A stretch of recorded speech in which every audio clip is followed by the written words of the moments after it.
오늘 말씀의 성경 본문은 창세기 25장 21절에서 26절 말씀입니다.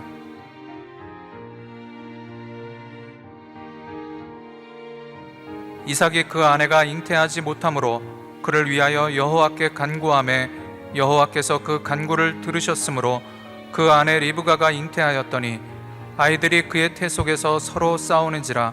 그가 가로되 이 같으면 내가 어찌할꼬 하고 가서 여호와께 묻자온대 여호와께서 그에게 이르시되 두 국민이 네 태중에 있구나.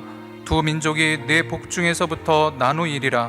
이 족속이 저 족속보다 강하겠고 큰 자는 어린 자를 섬기리라 하셨더라. 그 해산 기한이 찬즉 태에 쌍둥이가 있었는데 먼저 나온 자는 붉고 전신이 갓옷 같아서 이름을 에서라 하였고 후에 나온 아오는 손으로 에서의 발꿈치를 잡았으므로 그 이름을 야곱이라 하였으며 리브가가 그들을 낳을 때에 이삭이 60세이었더라.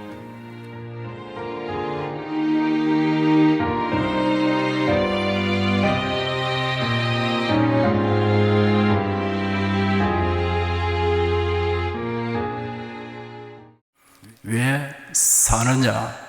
어떻게 살아야 하느냐? 이런 질문은 누구나 가지는 질문이며 또한 반드시 가져야 하는 질문입니다. 우리는 그 답을 알고 적용하며 살아야 합니다. 그 질문에 대한 답은 어떻게 표현하든 하나님을 섬기는 것이 삶의 이유이고 하나님의 뜻에 합당하게 사는 것이 삶의 방법이라는 것에 일맥상통해야 합니다. 간단 명료하게 말하면 신본주의로 살아야 한다는 것입니다. 신본주의는 하나님 중심이고 인본주의는 사람 중심입니다. 사람이 언제부터 어찌하여 신본주의를 버리고 인본주의로 살게 되었는가 하는 것과 신본주의와 인본주의의 실상에 대하여 성경에 분명하게 게시되어 있습니다. 이에 관련하여 여러 사건과 인물에 대하여 기록되어 있습니다. 지난 세 주일에 걸쳐서 저는 여러분에게 가인과 아벨, 롯과 아브라함 그리고 미리암, 아론, 모세에 대한 기록에서 보게 된 인본주의와 신본주의에 관하여 말씀해 드렸습니다. 오늘은 에서와 야곱에 대한 기록에서 보게 되는 인본주의와 신본주의를 말씀해 드리겠습니다. 아브라함은 100세 이삭을 낳았고 175세의 기혼이 다하여 죽었습니다. 아브라함의 독자 이삭은 40세 리브가와 결혼하였습니다. 이삭은 아내가 임신하지 못함으로 하나님께 기도하였습니다. 기도 응답이 지연되더니 리브가가 쌍둥이를 잉태하였습니다. 이삭은 갑절의 응답을 받은 셈입니다. 리브가는 그의 복중에서 두 아이가 서로 싸움으로 이렇다면 내가 어떻게 해야 할까 하면서 하나님에게 물었습니다. 리브가는 태아의 격렬한 요동에 육체적 고통과 심리적 불안감을 가졌던 것입니다. 하나님께서 리브가에게 말씀하시기를 두 민족이 네 뱃속에 있으니 두 백성이 네 몸에서부터 나누어질 것이며 한 백성이 다른 백성보다 강하겠고 큰 자가 작은 자를 섬길 것이다 하였습니다. 리브가가 출산할 때 먼저 나온 아이는 붉고 온몸이 털옷과 같아서 그의 이름을 에스라고 불렀습니다.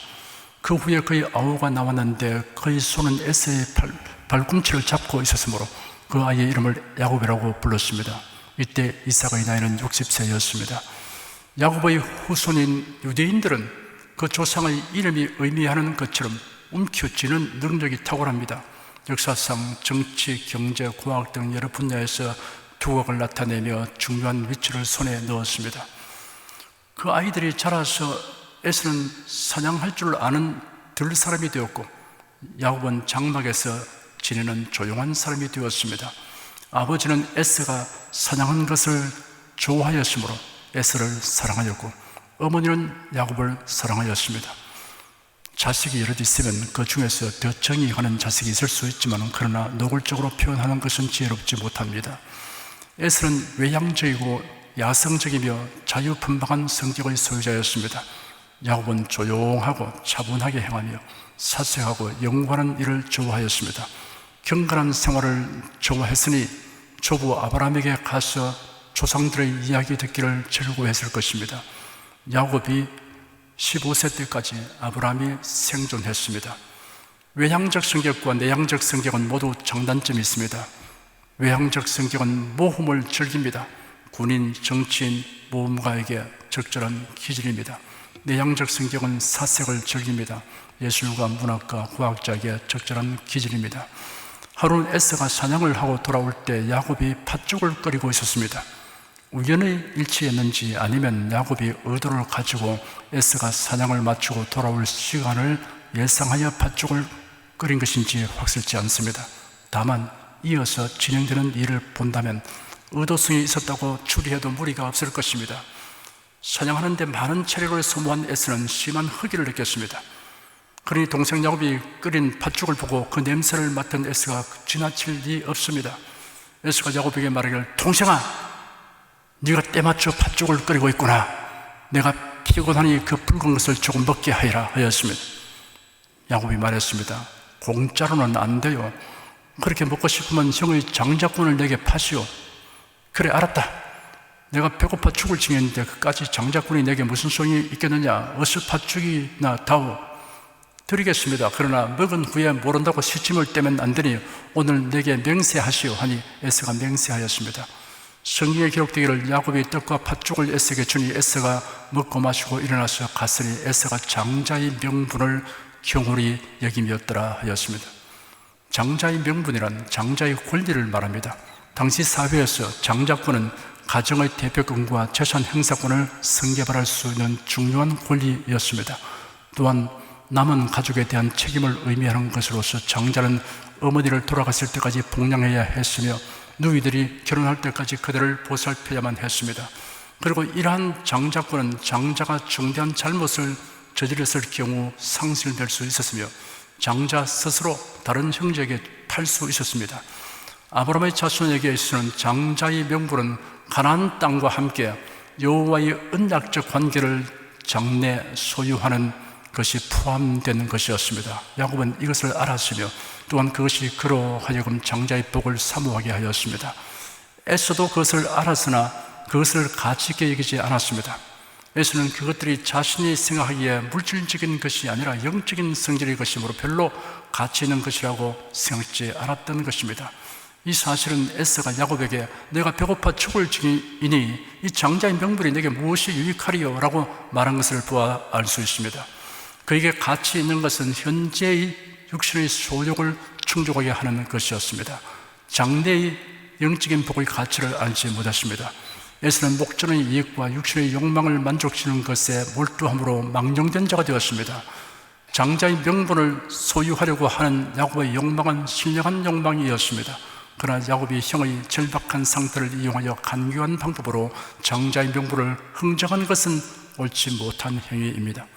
하나님이 장자에게 주시는 복과 언약을 야곱이 사모한 것은 신분주의적인 것입니다. 하지만 허기로 절박한 에서와 흥정하여 장자권을 자기 것으로 삼으려고 한 야곱의 소행은 인본주의적인 것입니다. 이삭이 나이 많아 눈이 어두워 잘 볼 수 없게 되었을 때 맏아들 에서를 불러서 내 아들아 하니 에서가 아버지께 제가 여기 있습니다 하였습니다. 이삭이 말했습니다. 나는 늙어서 내가 언제 죽을지 알지 못한다. 이제 너는 화살통과 활을 가지고 들판으로 나가서 나를 위하여 사냥하여 내가 좋아하는 별미를 만들어 내게로 가져와 내가 먹게 하고 내가 죽기 전에 너를 축복하게 하여라. 이삭이 에서에게 말할 때 리브가가 들었습니다. 에서는 사냥하려고 곧장 들러 나갔습니다. 리브가가 야곱에게 말했습니다.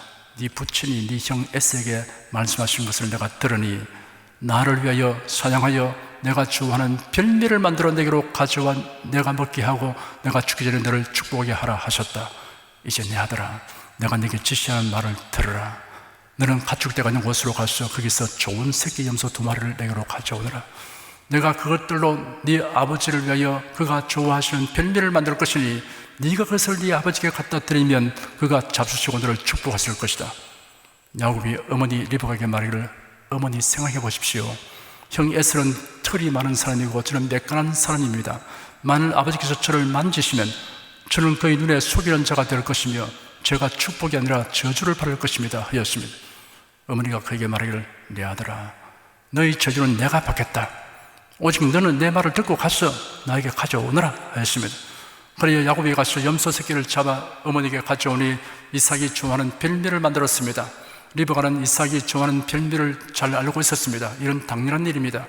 리브가는 맏아들 에서의 옷을 가져다가 야곱에게 입히고 염소의 가죽을 손과 목의 매끈한 곳에 입혔습니다. 리브가는 변장수의 대가라고 불러도 손색이 없을 것 같습니다. 야곱은 어머니가 만든 별미와 빵을 가지고 아버지께로 가서 나의 아버지여 라고 부르니 이삭이 내가 여기 있다. 내 아들아 너는 누구냐? 하고 물었습니다. 야곱이 대답하기를 나는 아버지의 맏아들 에서입니다. 아버지께서 제게 말씀하신 대로 제가 했습니다. 자 일어나 앉아서 제가 사냥에 온 것을 잡수시고 아버지께서 저를 마음껏 축복해 주십시오 하였습니다. 이삭이 말하기를 내 아들아 네가 어떻게 이처럼 빨리 잡았느냐 하니 야곱이 하나님께서 제게 쉽게 만나게 하셨습니다 라고 대답했습니다. 아무래도 낌새가 이상하게 느껴진 이삭이 내 아들아 이리로 가까이 오너라. 네가 내 아들 에서인지 아닌지 만져보겠다 하였습니다. 야곱은 흥덕거리는 심장을 진정시키면서 아버지께로 다가갔습니다. 이삭이 그를 만지며 목소리는 야곱의 목소리인데 손은 에서의 손이구나 라고 말했습니다. 리브가의 예상은 적중했습니다. 이삭은 아들이 염소 가죽으로 변장했을 것이라고는 상상도 못했을 것입니다. 그러나 이삭이 한 번 더 확인하려고 네가 진실로 내 아들 에서냐 하니 야곱이 예 라고 대답했습니다. 그러자 이삭이 별미를 맛있게 먹은 후 야곱에게 한껏 축복하였습니다. 야곱은 형 에서가 들이닥칠 것 같아서 조마조마했습니다. 그래서 아버지의 축복이 끝나자 얼른 상을 치웠습니다.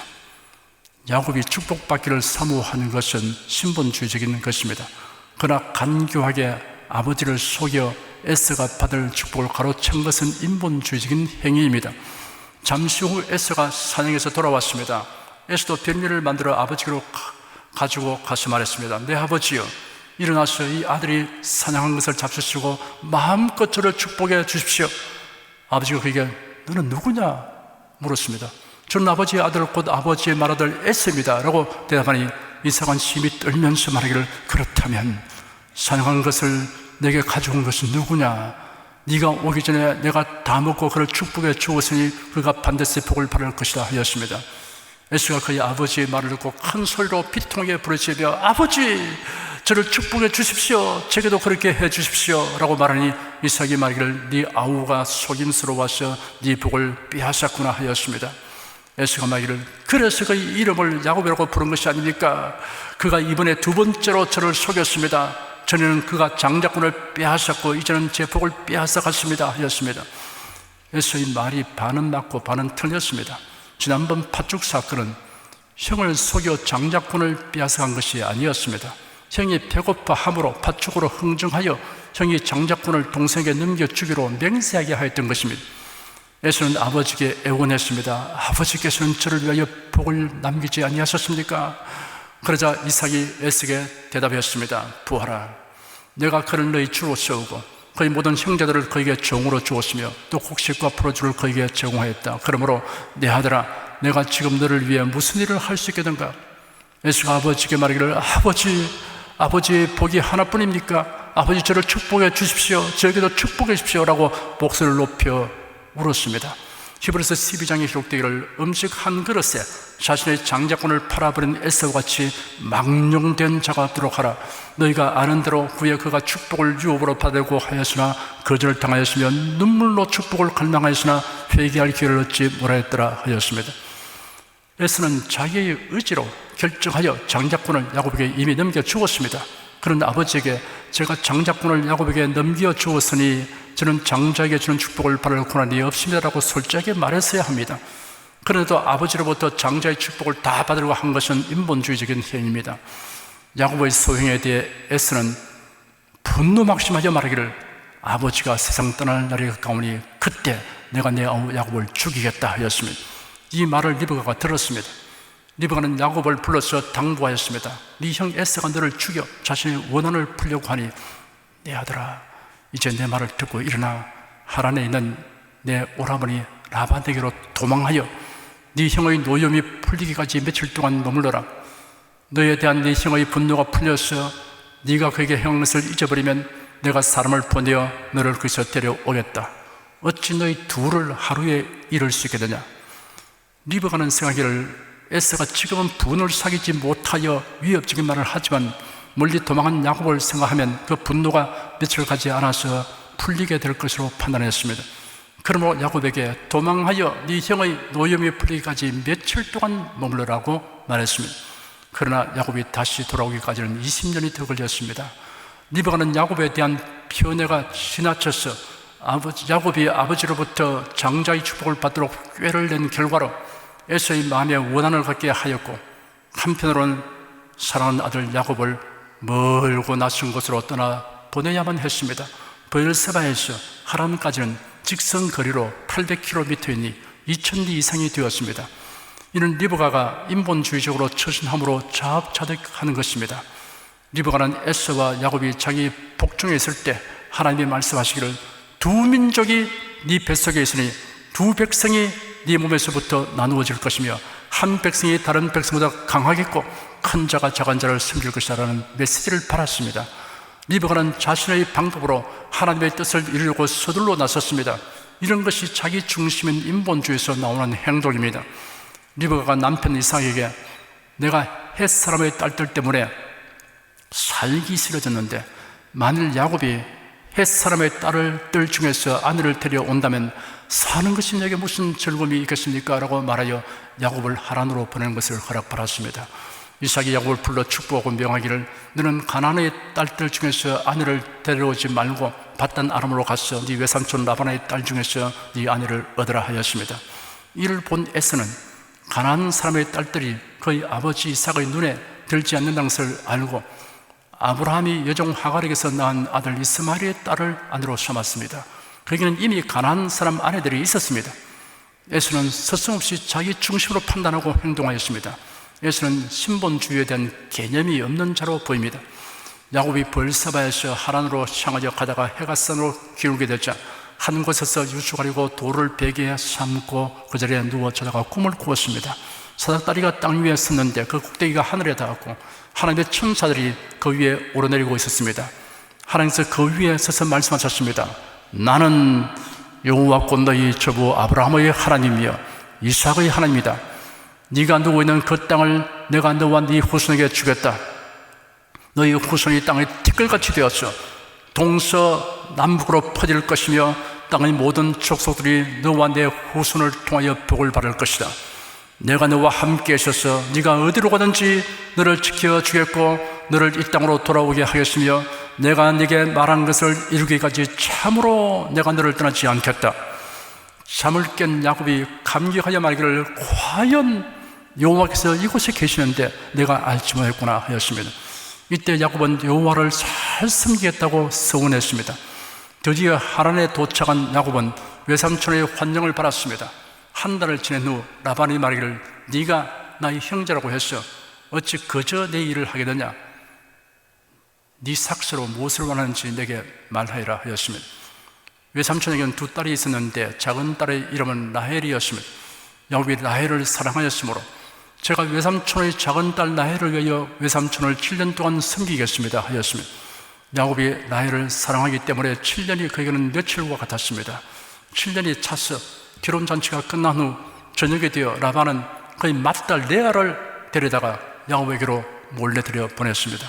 그 당시 중동 지역에서는 신부가 얼굴 특별을 쓰고 있기 때문에 이와 같은 속임수가 가능했습니다. 결국 야곱은 라헬을 아내로 취하기 위하여 또다시 7년 동안을 라반을 위해 대가 없이 봉사하게 되었습니다. 자식들을 낳게 된 야곱은 이전과는 다른 방법으로 외삼촌과 품삯 계약을 하였습니다. 하나님의 도우심으로 야곱은 큰 부자가 되었습니다. 마침내 야곱은 가족과 노비와 짐승들을 이끌고 하란을 떠나서 가나안으로 향했습니다. 뒤쫓아와서 이를 만류하는 외삼촌에게 야곱이 지난 20년의 생활에 대한 소회를 밝혔습니다. 제가 지난 20년 동안 외삼촌과 함께 있으면서 외삼촌의 짐승들을 치면서 물려 찢긴 것은 제가 외삼촌에게로 가져가지 아니하고 스스로 그것을 물어내었습니다. 낮에 도적을 말하든지 밤에 도적을 말하든지 외삼촌께서는 제 손으로 그것을 요구하셨습니다. 저는 낮에는 더위로 밤에는 추위를 무릅쓰고 눈붙일 겨를도 없었습니다. 제가 외삼촌의 집에서 20년이나 있었습니다. 제가 외삼촌의 두 딸을 위하여 14년, 외삼촌의 양떼를 위하여 6년 동안 외삼촌을 섬겼으나 외삼촌은 제 품삯을 10번이나 바꾸었습니다 라고 말했습니다.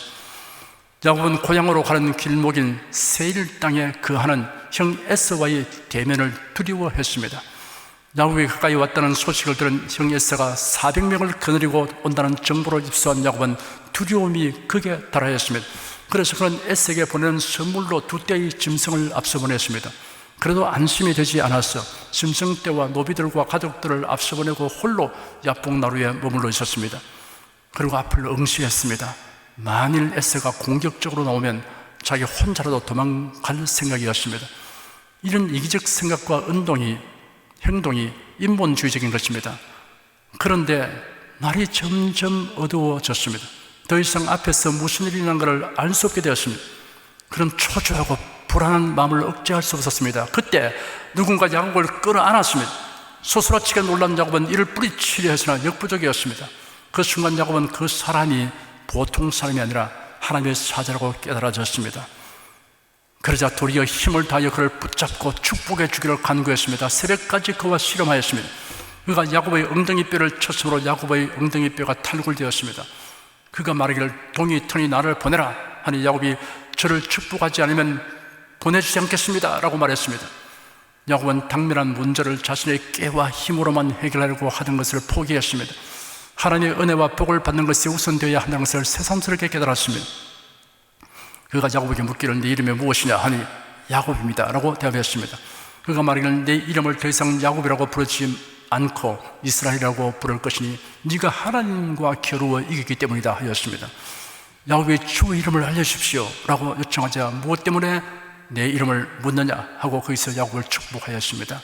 야곱은 비로소 그 하나님의 사자가 하나님이라는 것을 알았습니다. 그래야 말하기를 내가 하나님을 대변하여 부하시나 내 생명이 보존되었다 하고 그곳 이름을 브니엘이라고 불렀습니다. 하나님의 얼굴이라는 뜻입니다. 야곱이 신본주의로 돌아서니 야곱의 마음에서 근심과 두려움이 다 사라졌습니다. 축복을 받은 야곱은 도망갈 생각을 버리고 에서를 향해 나아갔습니다. 야곱이 쩔뚝거리면서 앞으로 나아갈 때 어둠이 걷히고 해가 떠올랐습니다. 서공이 비치듯 하였습니다. 야곱이 눈을 들어보니 에서가 400명을 거느리고 오고 있었습니다. 형 에서가 야곱을 보는 순간 원한이 사라지고 도리어 청은한 마음이 들었습니다. 에서는 야곱을 향하여 달려가서 목을 끌어안고 입맞추며 울었습니다. 야곱이 고민하고 두려워했던 문제가 봄눈 녹듯이 해결되었습니다. 야곱이 세겜으로 가니 그곳에 목초가 좋아서 거기에 정착하였습니다. 야곱은 20년 전 베델에서 하나님께 서운했던 것을 유념하지 않았습니다. 그가 평안히 돌아오게 되면 베델이 하나님께 예배드리도록 베델에서 예배드리도록 하겠다고 한 서원입니다. 그는 하나님 중심이 아닌 자기 중심으로 행했습니다. 이것이 인본주의입니다. 어느 날 야곱의 딸 디나가 세겜 사람들의 마을 여자들을 보러 나갔는데 그 땅의 통치자인 세겜이 디나를 보고 강제로 욕을 보였습니다. 이를 알게 된 야곱의 아들들이 칼을 가지고 불시에 그 성읍으로 가서 남자들을 모두 죽이는 대참사가 발생하였습니다. 하나님께서 야곱에게 말씀하기를 일어나 베델로 올라가라. 그곳에서 네가 네 형 에서를 도망하여 나오던 때 네게 나타났던 하나님께 제단을 쌓아라 하였습니다. 야곱이 베델로 가지 않고 자신에게 유익하다고 생각하는 대로 결정하여 세겜에 머문 것이 인본주의입니다. 야곱이 자기와 함께한 모든 사람들에게 말하기를 너희 가운데 있는 이방신들을 제거하고 자신을 정결케 하며 너희 옷을 갈아입어라. 우리가 일어나 베델로 올라가자. 나의 환난 날에 내게 응답하시며 내가 가는 길에서 나와 함께 하신 하나님께 내가 가서 제단을 쌓으려고 한다 하였습니다. 그들이 이방신들과 부적들을 가져오니 야곱이 그것들을 세겜 근처에 있는 상수리 나무 아래에 묻었습니다. 그리고 그들이 길을 떠나니 하나님께 대한 두려움이 그들 사방에 있는 성읍들 위에 있었으므로 아무도 야곱의 아들들을 죽여가지 않았습니다. 야곱이 신분주의로 전환하니 하나님이 그를 지켜주셨습니다. 드디어 야곱이 베델에 이르러 거기서 단을 쌓았습니다. 야곱이 할아버지 아브라함과 아버지 이삭을 통하여 들은 신앙적인 교훈을 마음에 두고서 모든 일을 행하였다면 불필요한 고난을 겪지 않아도 되었을 것입니다. 내성적인 야곱은 집안에 주로 머물러서 어머니 곁을 맴돌고 어머니와 많은 대화를 나누며 어머니가 하는 집안일을 도왔을 것입니다. 그러므로 어머니 리브가는 에서보다 야곱을 편애하였습니다. 그러니 리브가는 야곱에게 자신이 임신 중에서와 출산할 때 있었던 일들을 이야기했을 것입니다. 그리고 하나님께서 리브가에게 들려준 두 아이의 앞날에 대한 예언을 야곱에게 몇 번이고 들려줬을 것입니다. 야곱이 이를 유념했으면 자기 중심으로 행하지 않고 하나님 중심으로 행했을 것입니다. 하나님께서 말씀하신 일을 이루기 위하여 하나님의 때, 하나님의 방법으로 일하신 것을 믿었으면 그가 인본주의적으로 행하지 않았을 것입니다. 조급하게 나서고 속임수를 쓰고 잔꾀를 부리는 일을 하지 않았을 것입니다. 만일 그대로 내버려 두었으면 이삭이 에서에게 축복을 다 빌어주고 말았지 않겠느냐라고 생각하는 것은 쓸데없는 걱정입니다. 하나님께서 이삭에게 어떠한 방법으로든 하나님의 뜻을 나타낼 수 있기 때문입니다. 리브가와 야곱이 인간의 꾀로 행한 것은 하나님의 뜻과 섭리를 이루는데 아무런 도움이 되지 못합니다. 하나님께서 어찌 인간의 간교한 수단 방법에 의지하겠습니까? 인본주의적인 방법으로 행하면 하나님께서 일하시는데 방해꾼 노릇밖에 하지 못합니다. 야곱이 어머니 리브가가 들려준 하나님의 말씀을 쫓아 신본주의로 행하였다면 형의 원한을 사게 되어 멀고도 낯선 땅으로 도망가는 일이 없었을 것입니다. 외삼촌의 집에서 그토록 곤란을 겪는 일도 없었을 것입니다. 지금까지 살펴본 대로 에서는 완전히 인본주의로 행하였으나 야곱은 신본주의로 행하기도 하고 인본주의로 행하기도 하였습니다. 그러면서 점차 더 깊이 신본주의로 전진했습니다. 우리 역시 야곱처럼 자기 중심에서 하나님 중심으로 신본주의에서 인본주의로 엎치락뒤치락 하더라도 점점 신본주의가 더 우세하여져서 만사를 신본주의로 생각하고 행동하기에 이르게 되기를 바랍니다. 기도하겠습니다. 에덴에서부터 사람이 신본주의에서 인본주의로 전락한 이야기가 기록되었고, 그리고 성경은 모든 페이지마다 신본주의가 무엇이며 인본주의가 무엇인가를 보여주는 사건들로 점철되어 있는 것을 저희들이 살펴봅니다. 이스라엘의 족장 야곱의 생애를 통해서도 오늘 저희들이 살펴보았습니다. 주 하나님, 우리가 세상 풍조에 휩쓸지 않게 하여 주시고 다수의 사람의 이익이 무엇인가 묻기 전에 하나님 뜻이 무엇인가를 묻는 성도가 되게 하여 주시옵소서. 때로는 좁은 길을 가도 밤낮 기뻐하게 도와주시고 홀로 가더라도 저희들이 담대하고 즐겁게 행할 수 있는 용기를 주시옵소서. 우리가 하나님의 말씀에 의거해서 살고 하나님의 뜻을 붙들고 걸어가는 이상에는 아무것도 두려워하지 않게 하여 주기를 간절히 원합니다. 신본주의로 사는 삶을 위해서 하나님은 항상 권능을 나타내기 위해서 즐거워하며 하나님의 특별한 보호를 허락해 주시고 하나님께서 섭리하여 계심을 믿고 우리 온 성도가 일생 동안 신본주의로 살게 하여 주시옵소서. 예수님으로 기도드립니다. 아멘.